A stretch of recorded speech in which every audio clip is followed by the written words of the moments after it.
الرحمن الرحيم. يا سعد شاكر، يا هلا. نعم يا رجال، ابن السالفة اللي الأول. سالفة ايش؟ شيبان بن قردان وحمر بن خلف البقرة شو اسمه هذا، والمرحبا بن بقة. ايه ثلاثة، ايه اعطنا سالفتهم.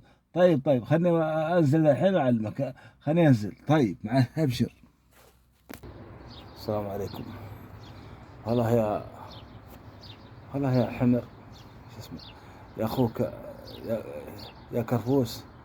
انت قلت لي اعطيك السالفه اللي قلت لك عليها.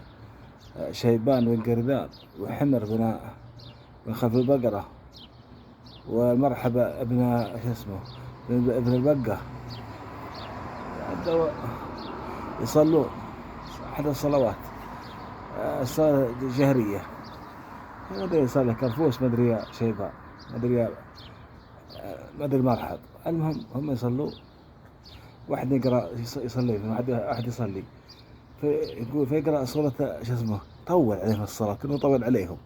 والله نكون الواحد لا يطول يا اخوان، هي ناس تسرح في هالدنيا. والله احد بين يبني، واحد يهدم، واحد والله تمسك ناس المصاري بعد كل صار ايش كان اليوم يقول والله ما ادري. طيب ركز في موجودة، خلاص ركيزة، كل ما يدري لا ركيزة يا جماعة. والله هالدنيا ظروف يا اخواني. ف والله يا جماعة الخير، صلى كرفوس، حمر وشيبان، حمر وشيبان والمرحب وراء كرفوس. فكذا كرفوس طول عليه في الصلاة، في مر على آية كريمة قال الله عز وجل: واغفر لأبي أنه كان من الضالين.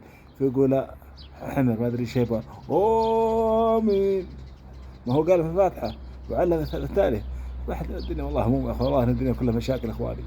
والله لا عليك اللي يقصد له بعري، واللي يقصد له حمير، واللي يقصد له غنم، كلها اقساط، كل شيء اقساط عليه. والله والله نعمه وتطور، والحمد لله على ذلك. حتى الواحد يقدر يعيش يقسط بيت ويبدي يعمر، ياخذ له سيارة، يقدر يركب سيارة زي الناس. هاي والله انها طيبه الاقساط دي. والله انها ترى حسنت كل شيء، جزاه الله خير كثير. نقدر لكم السلام عليكم. قول ما شاء الله تبارك الله لا قوه الا بالله. السلام عليكم.